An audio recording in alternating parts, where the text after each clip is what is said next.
Welcome to our podcast, Coronavirus Crisis, Carpe Diem. We are seizing the day. This twice-weekly podcast helps us rise up. It helps us embrace the possibilities and opportunities for spiritual and psychological growth in this pandemic. And our podcast does this by being thoroughly grounded in a Catholic worldview. I'm clinical psychologist Peter Malinowski. I'm the host with Souls and Hearts here at soulsandhearts.com. It is great to be together with you. Thank you for tuning in. This is episode 12, and it is released on April 27th. I am super excited today because I have a guest, Dr. Andrew Sodergren, a Catholic psychologist. He's the clinical director at Rua Woods. That is a Theology of the Body ministry in Cincinnati, Ohio. He also teaches as an adjunct professor at the John Paul II Institute in Washington, D.C. It is a blessing and an honor to have Dr. Andrew with us. Thank you for being here, Dr. Andrew. It is my great pleasure to be with you, my esteemed colleague and friend, Dr. Malinowski. We have known each other for many years, Andrew. Many years. It's been like 12 years that we've known each other. So as we were going through this stuff on Bodyset, and I mentioned this in a previous episode, I was like, I would so like Dr. Andrew to be with me on this because there's just so many things that he has to offer. And we were able to work it out. I have a lot of gratitude for you being able to work me into a busy week. Thank you for that. And on behalf of all of our listeners, it's a blessing to be here. So we are going to talk about the body. We're talking about Bodyset. And we are focusing initially on what does it mean to accept our bodies? What does it mean to let's just start there with acceptance. Yeah, it's a great place to start. I've really enjoyed your previous two episodes on Bodyset and the question of what does it mean to love your body. These are just such provocative topics and questions, and I thought the next logical place to go with exploring what does it mean to love our bodies, especially in an authentically Catholic way, is to look at this issue of acceptance. What does it mean to accept our bodies? Acceptance can mean a lot of different things. In English, we use that word for a lot of different things.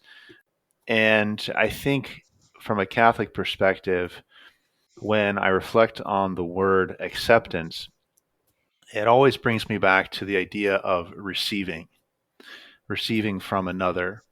It reminds me of the Mass, for instance, when the priest says, take this, all of you, and eat from it.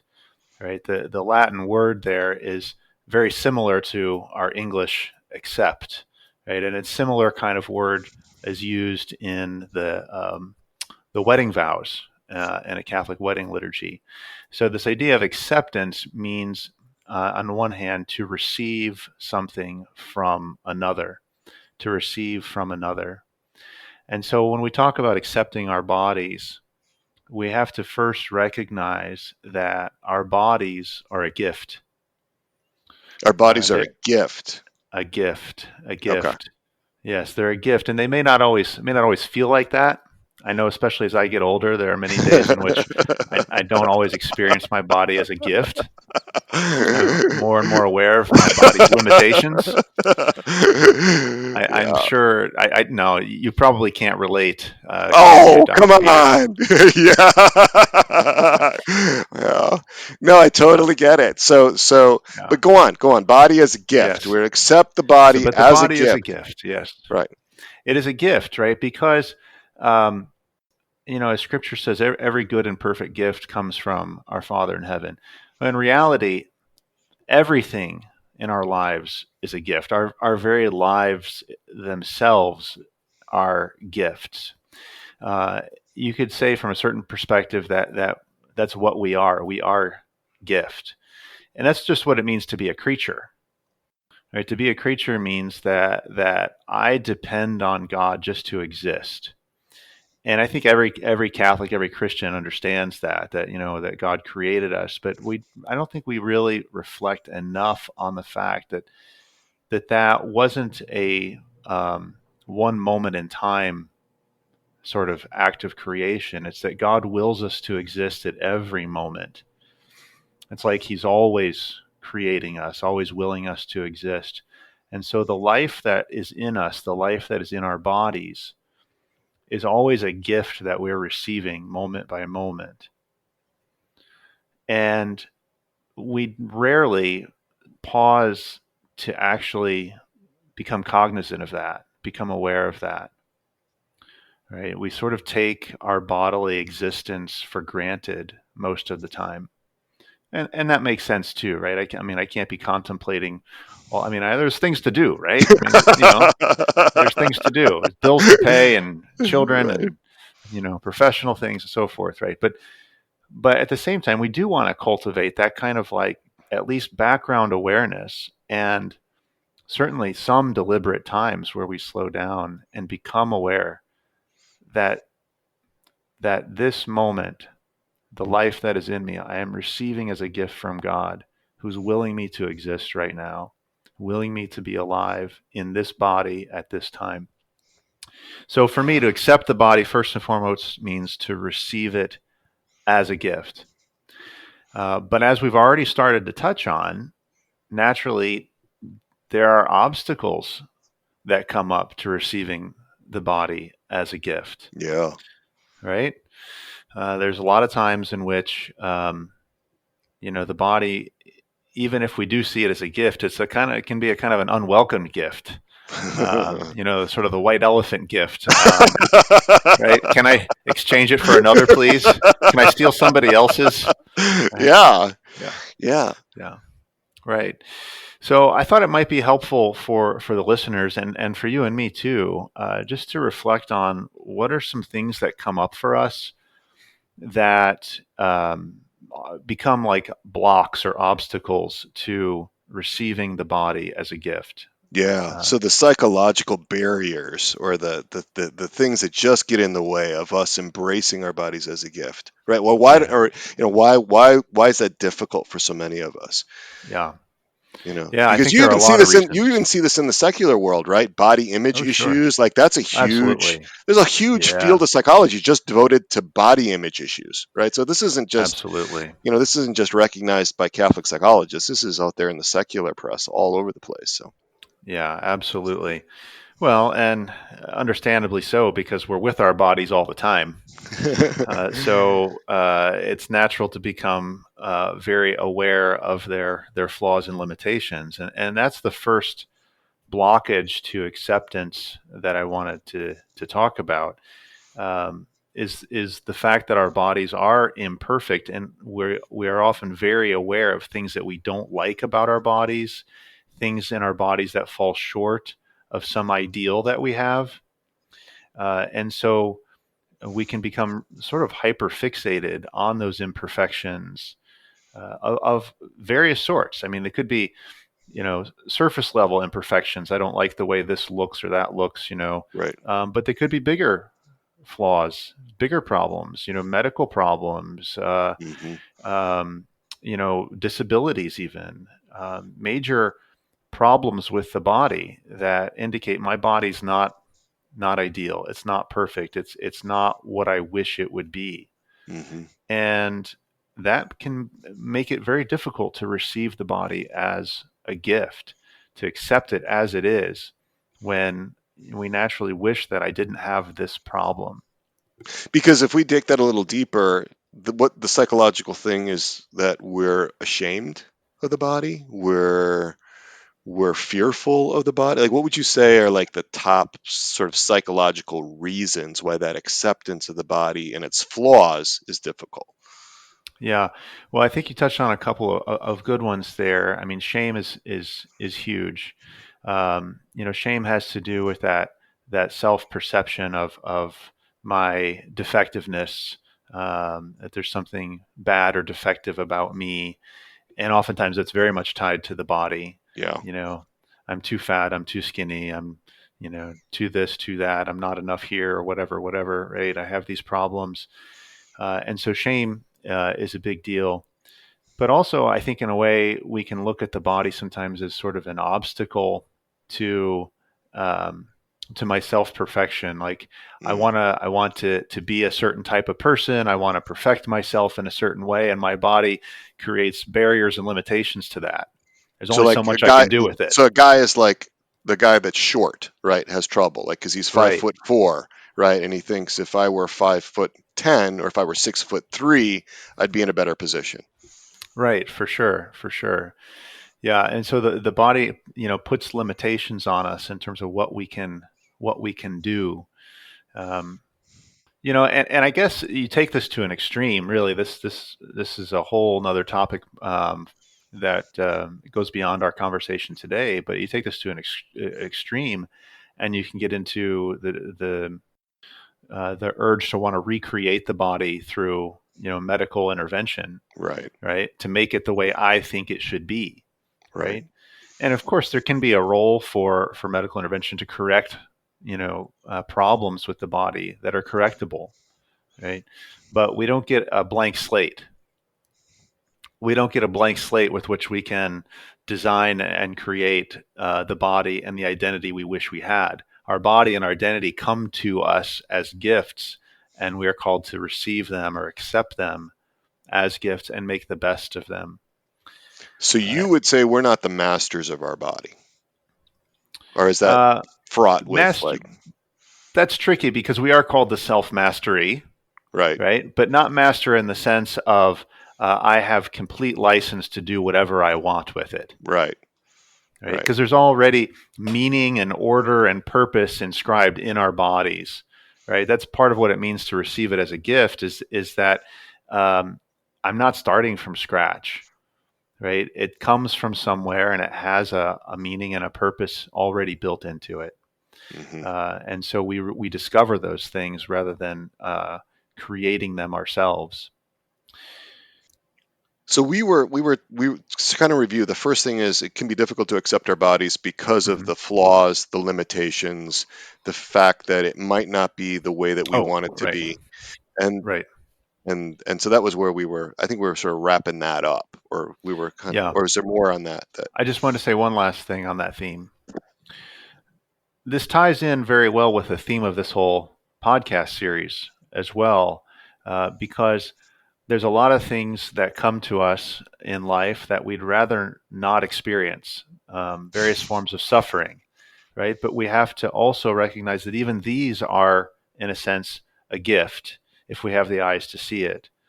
If we really believe in a providential God, He works through our suffering in ways that sometimes are mysterious to us, but are meaningful and efficacious for our good and the good of others. And so, even our imperfect bodies, as flawed as they may be, as wounded as they may be, as sometimes sources of suffering that they still are gifts to us from our Heavenly Father. yeah. One of the other, I think, blocks or obstacles to accepting our bodies, to receiving our bodies as gift, is that sometimes we associate the body with sin or sinfulness. And I know you touched on this in one of your previous episodes. I think the first one on Bodyset. You talked about some of St. Paul's statements about the Hmm. flesh, Right. right? And how if we really understand that rightly, what he's talking about is our fallen human nature, and that we have desires that sometimes lead us astray. And so we, though, in our experience, can come to blame the body for that and associate the body with sin, and so hold the body in distrust, which is understandable. And there's some prudence to that. We have to be discerning, certainly about the urges and promptings that come up to us that we become aware of. But the body itself is not sinful or bad. It is good. It is a good gift from God, even though we do have concupiscence within us. Another area of blockage that I think comes up is the fact that our bodies link us to other people. And there's some profound realities here to ponder, but it can also be a source of psychological difficulty. My body reminds me of my past. It reminds me of the family I came from. Hmm. I may see in my body resemblance to other family members, and for some that can be a source of consolation and connectedness. But But but yeah, exactly. Here comes the but, right? yep. Yeah. But Yeah. for others, it can be a source of pain, right? Yeah. To look in the Yeah. mirror and to see, for instance, a face that reminds me of my abuser, Right. or reminds me of the parent who was an alcoholic or who abandoned the family or whatever, Right. right? And I'm Or to with have that. other people, or to have other people remind it, you're the spitting image of Uncle Jake, Yes. or whatever, right? Yes. Yes. Yeah. It can be so hard to hear that sometimes, Right. right? But this comes with being embodied, that our body comes from somewhere and it connects us to this past and to these people. And sometimes we don't want that. We don't want to be reminded. We don't want to be connected to a history and to all these relationships. We want to be able to break free and to have a completely clean break. Um, but our bodies and our identities, again, are gifts that come from God, but they come from God mediated through specific human beings. And our bodies remind us that we are connected to them for good or for ill. And related to that, I think a fourth blockage to accepting our bodies, receiving our bodies as gift, is it pertains to how other people have treated our bodies, how other people have treated our bodies, Yeah. how other people have or maybe even continue to react to our bodies, right? And so sometimes we can come to despise our bodies, and because of what it tends to elicit from others, what Hmm. it has elicited from others in the past, Hmm. whether that's rejection or unwanted attention Hmm. or unwanted touch, Hmm. or ways in which our bodies let us down when we needed to defend ourselves but couldn't. We weren't strong enough. We weren't big enough. Right? All of this can get wrapped up in our attitude towards our body and can make it difficult, psychologically speaking, to receive our body, our embodied self as a gift. Right. Because it's so connected to something that seems so bad, and in fact could have been morally really bad. Yes, So may have there's been. this, and when you're little, you don't make these fine theological or philosophical distinctions. There's Right. just an association that gets locked in, right? That's That right. can often be lifelong. You see that with folks that have experienced trauma of various kinds to the Yes. body in Yes. childhood. So, Yeah. and that's really common. It doesn't have to be that capital T trauma either. It can be, Right. the bullying on the playground, the mocking, because of somebody's body. How many people have had, their physical appearances criticized, mocked, or been teased about them on the playground when they were little, right? Because that's Absolutely. one of the first Yes. things that's one of the first ways that people experience you, and they make these judgments right off the bat, based on how you look, which is all Yes, body stuff, absolutely. right? That's absolutely true. Yeah, I mean, I can personally relate with that.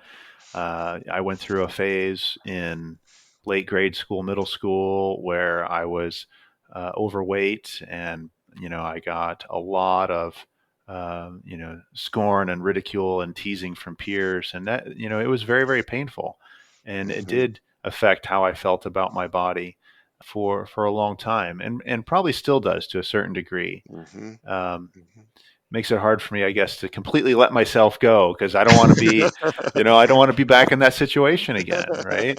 Yeah, Um, yeah. yeah, and also, uh, as I touched on, times when I wasn't strong enough, right? Hmm. I wasn't strong enough, and for me personally, being the youngest in my family, I was always the smallest, right? Because that's comes with being the youngest until you get to a certain age, and it all kind of Right. levels out. Right. But for most of those growing up years, right, I was smaller, and I had older siblings, and I was young also, relative to a lot of my peers, just because of where my birthday fell, Hmm. in the year, and I was also just kind of I was late to have a growth spurt. So even among my peer group, I tended to be one of the smaller weaker ones. And so that also, is a source of shame and frustration for me in regards Right. to my own body. And I'm sure many of the listeners can probably relate or have, similar stories in one way or another. I can relate too. I had some very serious surgeries when I was 11. That was hard for me. That was really Yeah. hard for me. And so Yeah. these again don't have to be like the classic the experiences of sexual abuse, physical abuse. They happen in almost everybody's life. I would argue in Mhm. everybody's life in some way or other. Mhm. So Mhm. yeah. Yeah. Even going back to, basic things like potty training, right? Is one of our early experiences of really wrestling with the body, and sometimes the body in that, phase can be a source of shame that, Oh yeah. yeah, I can't control this, right? And my Right. parents are getting frustrated or whatever, right? Right. I mean, that's just a very natural human kind of struggle that we all have to pass through, right? But these things accumulate over time into our attitudes towards our body. So if somebody were to come to you, Dr. Andrew, and they were to like really struggle with the body, and they intellectually understand that the body is good, right? They intellectually understand that, they've read the catechism, maybe they've read some theology of the body. They know in their head, right, that the body is good, but they just hate their body. They don't want to hate their body, but they do anyway because Hmm. let's say that they have an eating issue, right, and they're overweight. Hmm. And it's compromised their capacity to play with their kids. It's Hmm. probably shortening their lifespan, so, and they've Right. tried everything they know how to do, and they're Hmm. like really struggling with it. And there's just the sense that this is it's my body. They just have that sense. Sure. Yeah, I think the first thing I would want to do with someone meeting someone like that would be to really help them to tell the story of how they came to hate their body so much and treat it the way that they do now. Because I'm sure that the story makes sense, right? There's a certain inner coherence to why we do what we do, even if we're not always aware of it.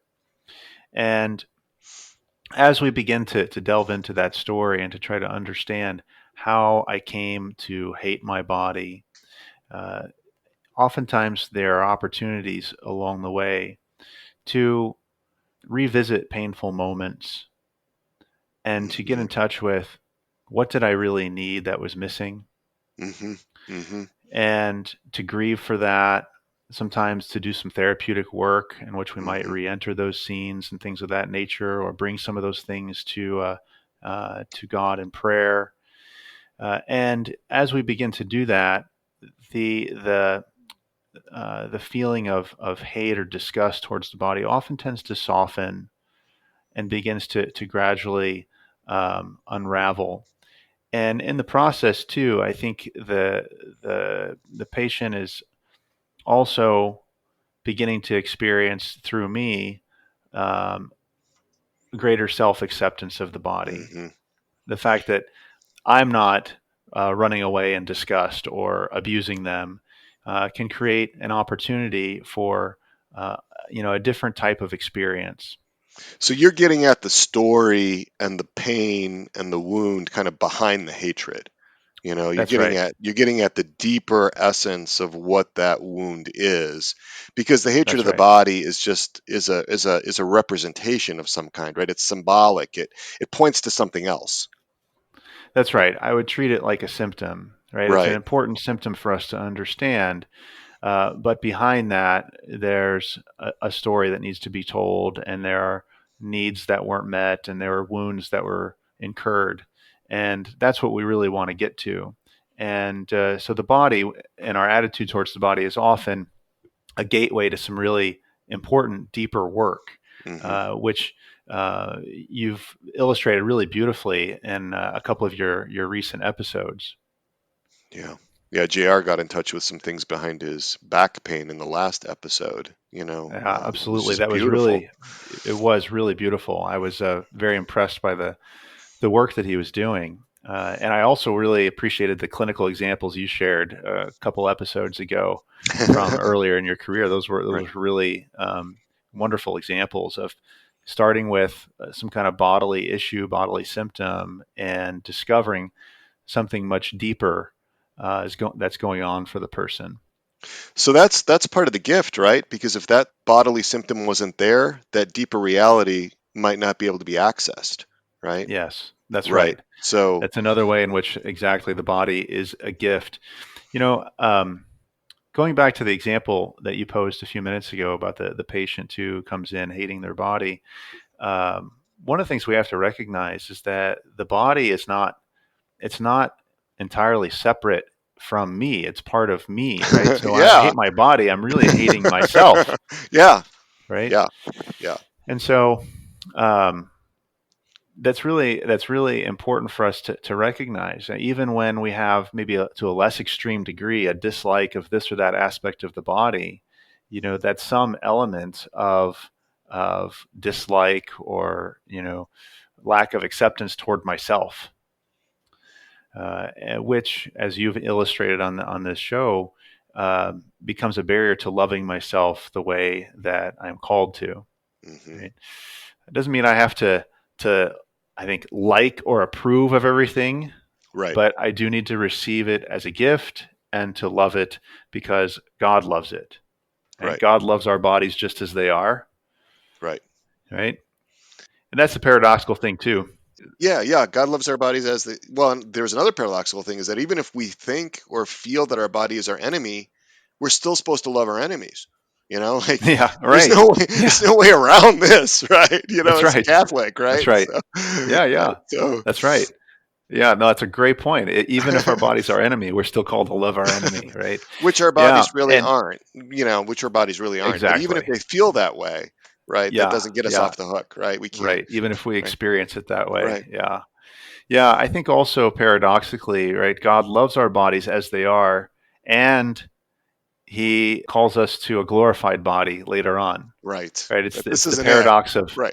acceptance and change, right? It's like I love you as you are, and I have better things in store for you. Right. yeah, yeah, Right. And so that's our attitude towards our body should reflect that. But we often have some work to do to get there, don't we? yeah.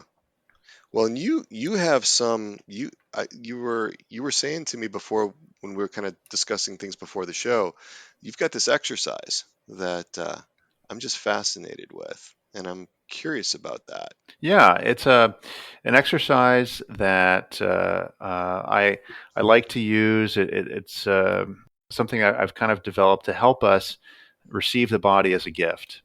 And it's not that different from the exercise you've done previously on the show, but it's got a little bit different focus. And I'd be happy to walk our listeners through it and walk you through it Yeah, if you'd like. I'd love to do it with you. And so this is focused on accepting our bodies. We're Hmm. not even to loving our bodies yet. We're focusing on this on accepting our bodies and kind of helping us through what psychologically is getting in the way of that. That's right. All right. So I'll tell you what, I'm gonna do this with you.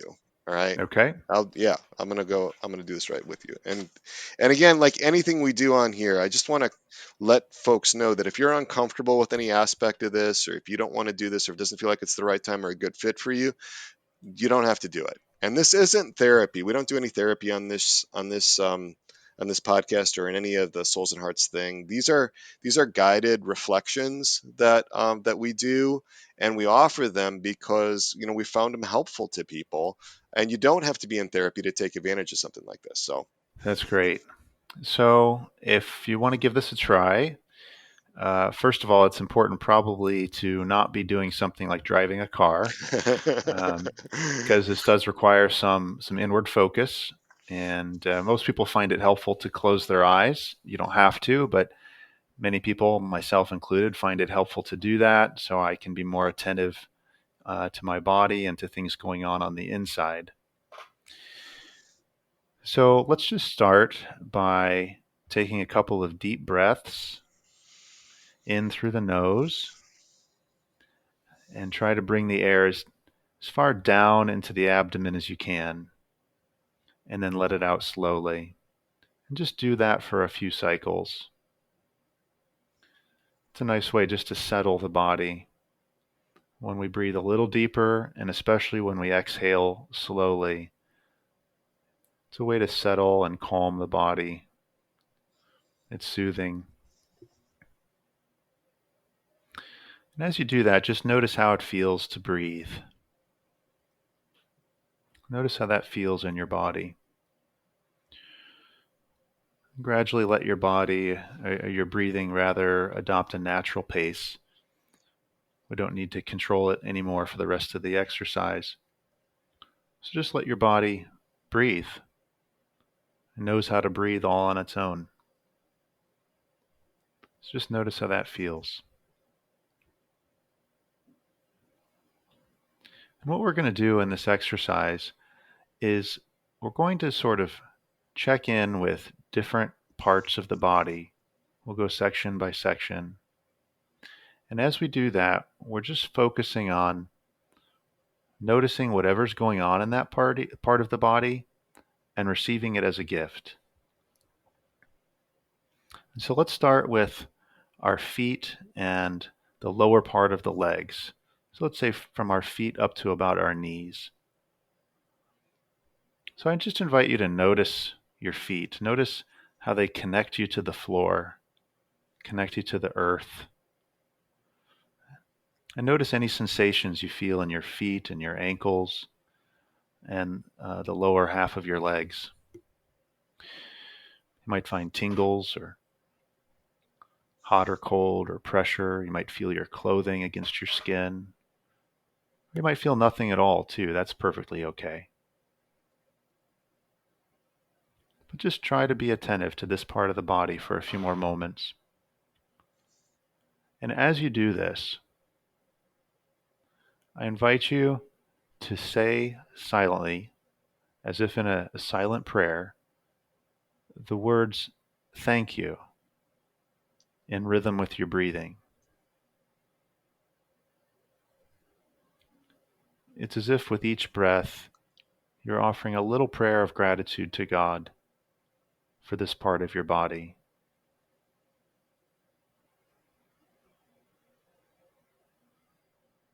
Our feet and our legs are important gifts.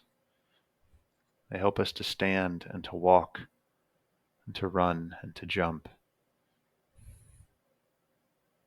Even if they're sources of pain, they're still gifts to us. And so just take a moment and breathe into this part of the body, saying, "Thank you, thank you."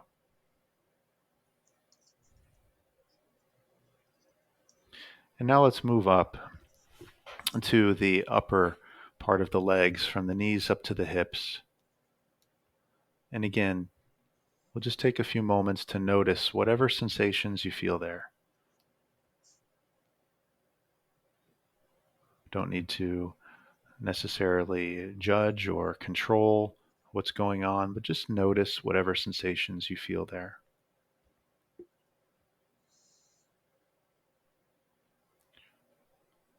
And after doing that for a few moments,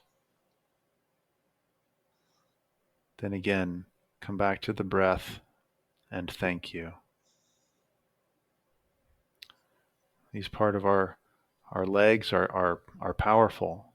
They have some of the biggest muscles in our bodies here.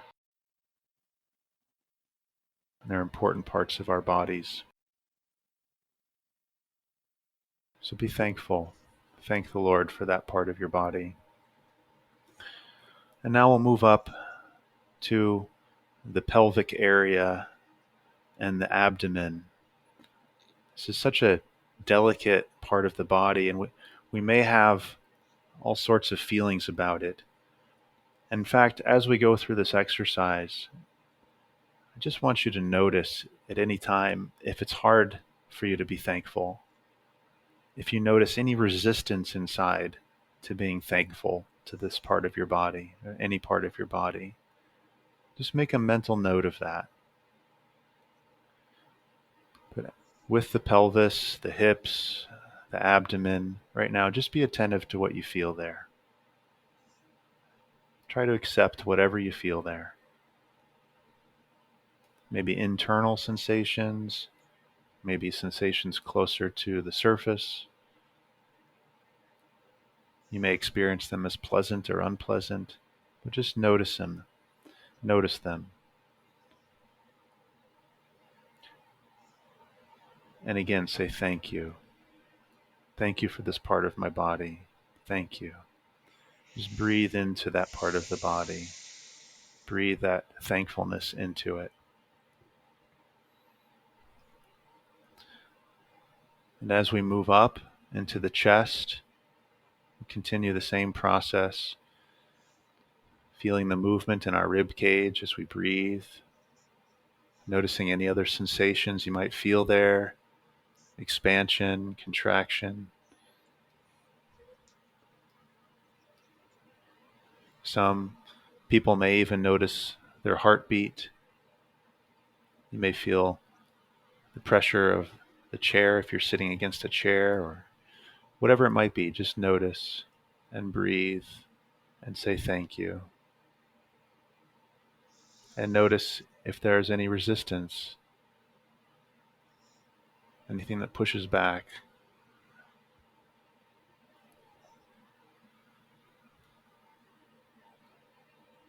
And now let's go on to the shoulders and the arms and the hands all together. Just noticing your shoulders, your arms, your hands. This part of the body we probably use more than any other. We constantly using our hands to interact with the world, to do things. So just breathe into this part of the body and notice whatever sensations you feel there.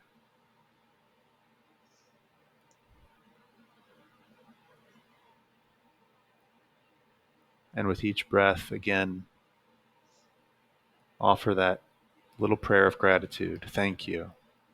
Thank you for my shoulders, my arms, my hands.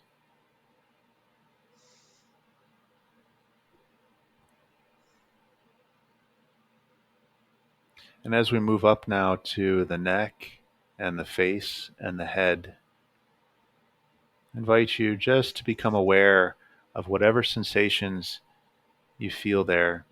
We have so many nerve endings all throughout our face, so many little muscles.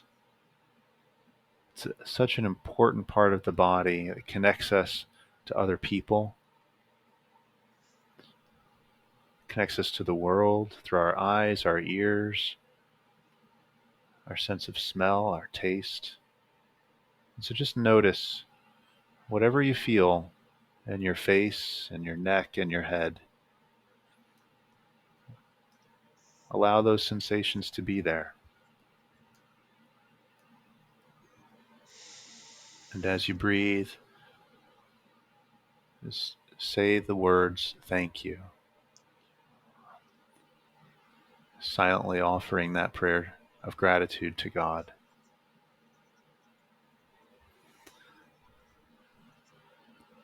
And now let's come back to the breath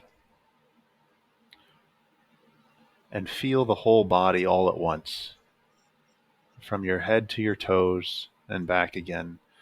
Just taking in the whole body, receiving the whole body as a gift. Again, repeating thank you with each breath. With each breath, you feel the life that is in you. You feel life in your body. You didn't put that life there. That life comes to you as a gift. This moment, it comes to you as a gift from God because He loves you. You are alive because He loves you. And so just take a few more moments repeating thank you with each breath as you feel the life in your body.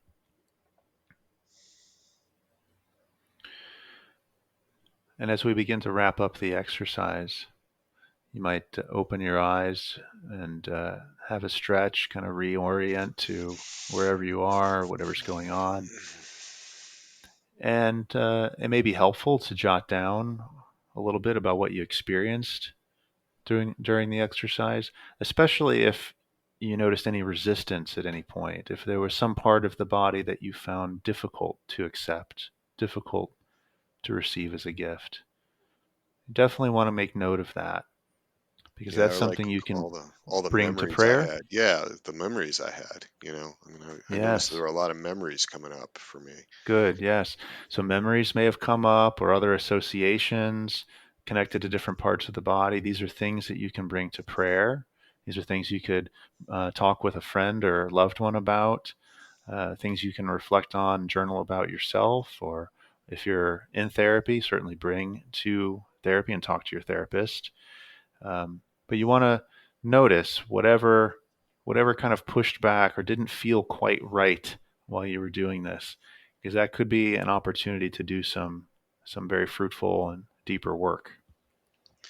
So, quick question for you, Dr. Andrew. When things come up, Yes. like impulses or desires or thoughts that come up that sort of maybe come up, um, are we supposed to pay attention to those? I mean, obviously I have my own answer to this, but like there could be some things that come up that, man, just don't seem ordered or even seem sinful when Hmm. we do something like this. Right. So That's how do right. we handle that?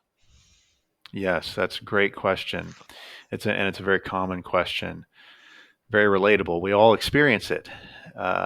So the first thing is that we still need to accept that this is my experience right now. Except this is what's happening right now. Right? That's so important because without that, we're not fully grounded in reality.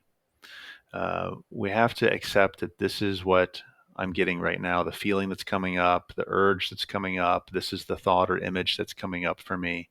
So we do accept it, and in that sense, receive it as a gift. But we don't have to approve of it or submit to it passively.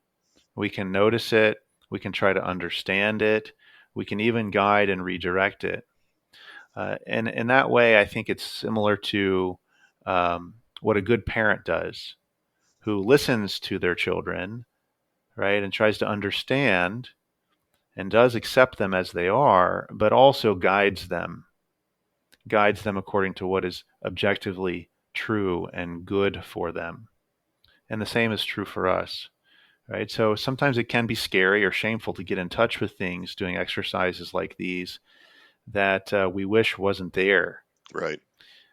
Yeah, I understand that. I can really relate with that. Yeah, but denial But doesn't getting denial doesn't make it go away. Just because exactly, you burn the yeah, map doesn't mean that the territory has now disappeared, right? that's If you get right. rid of the if you get rid of the again, people can do that. They can force things into the unconscious. There's a variety of Absolutely. ways that we do it. Suppression, Oh yeah. you know, Oh all sure. kinds of things. Denial, Yeah. suppression, I mean, all that stuff drives stuff into the unconscious. And the problem with that is that then we get what's called the revenge of the repressed, right? Then it comes back and Mm, it's more likely to get enacted in some way yeah. because it's That's outside right. of our intellect and our will's domain, right? We've taken it out of Absolutely. our capacity to like use our intellect and our will. That's like, Absolutely. That's right. Yeah, and so when something does start to bubble up into conscious awareness, even if it's something we wish wasn't there, that is a real opportunity and a real gift for us to do some work to become more integrated, right? And we can pass on that, but to our peril, as you point out, right? It's really an opportunity to do some healing integrative work, to bring this thing that's coming up um, into the light of Christ, to bring some healing to it, to integrate it into who I am and how I understand myself. We don't have to be afraid. And this reminds me of one of my favorite quotes from John Paul II, actually, from his opening homily. He talks about opening homily at the beginning of his pontificate. He talks about, open wide the doors for Christ. And then he has this next line of, He alone knows what is in man. He knows what is in man. He alone knows it. So we don't something even close to know that it. wording. He's saying we don't even know what's That's in right. ourselves, right? Yes, Right. that's right. Yeah, he knows what is in the heart of man. He knows the thoughts and impulses of our hearts better than we do. Hmm. And yet he still chose to become one of us, and he still wants to dwell in us and with us now. So we do not need to be afraid of what comes up uh, when we do this kind of work. Wow. I just love that. I just love that because oftentimes there's just so much fear that comes up with that sort of stuff, or so much disgust or contempt or, disregard. And you're saying, hey, God can actually accept this. And I want to float a theological question to you, because you've actually got a master's degree in theology, right? As well. That is Okay. correct. So I have this notion that if we don't deal with disorder in our body, that we could have dealt with, right? Our hatred for our body, things like that. Do we have to and we die with that? Does that actually have to get resolved in purgatory? I mean, is that because nothing imperfect enters heaven, right? So nothing disordered enters heaven. So if we have disordered desires, or we have disordered inclinations, or we have disordered, attitudes towards our body, I mean, is that part of the work of the purifying fires of purgatory? I think so. I think so. Because in as much as we hate something that is actually good, then there's something disordered about our affections or our intellect that we're we're not hating something. We should hate sin, Right, right? But good is something that we should always be drawn towards and we should love, right. right? So in as much as we're hating something that is actually good, then there's something off. And I do think that needs to be purified, either now or, as you were saying, in purgatory. So there you go. You can actually work on it now, That's right. or Hmm. you can work on it in purgatory. Those are the choices if you're going to make it to heaven.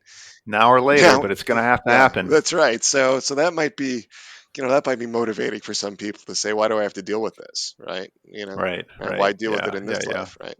So, Yeah. Exactly. Hmm. well, good. This has been amazing. I really want to thank you for being here, Dr. Andrew. And we are actually going to do one more together, right? We still on for that, on love? Sure thing. We'll do one on love, loving your body. And I want to invite. So first of all, thank you again. You can reach Dr. Andrew through the email for the podcast. It's crisis at soulsandhearts.com. Crisis at soulsandhearts.com. Let us know what it was like for you to go through that exercise. Let us know what you think of this podcast, things that you like, things that you didn't like, things you didn't understand, questions you may have. You can also call the voicemail, 317-567-9594. That's the phone number for the podcast. But definitely let us know what you think. And also make sure that you register at soulsandhearts.com so that we can get you on the Wednesday email list. We are very much looking forward to moving to community. We're actually making some significant developments there. We talked a little bit about that in the last episode. And it's going to be great to have Dr. Andrew with us for one more time. So Dr. Andrew and I are going to do the recording for the show coming out on May 1st on April 27th, right? So if you happen to get your questions in before noon Eastern time on the 27th, we may be able to include those on the show, right? So if you happen to hear the show in the morning, let us know if you've got questions. We will definitely be interested in answering them. Well, and if there's enough questions, I could come back another time and answer them with you. Oh, that'd be fantastic. That would be fantastic, because I'm sure that our listeners are going to be. I put out a question not too long ago about how much more do we want to do about body, and every single response that I got was like more on the body. So I think there's a real hunger and a real need in Hmm. our listeners to really understand what this is all about with our bodies. How do we love our bodies? How do we reverence our bodies? How do we sometimes just basically accept our bodies, like we were talking about today? How do we see them as a good Right. thing? And even if we get that intellectually, how do we get that into our bones? How do we get that integrated into Yeah. all of us? Right? I just think that's so Right. important for folks. So Right. Right. definitely stay in touch, and get in touch with us, and we will go ahead and invoke our patroness and our patron, our Mother Mary, undoer of knots, Pray for us. Saint John the Baptist.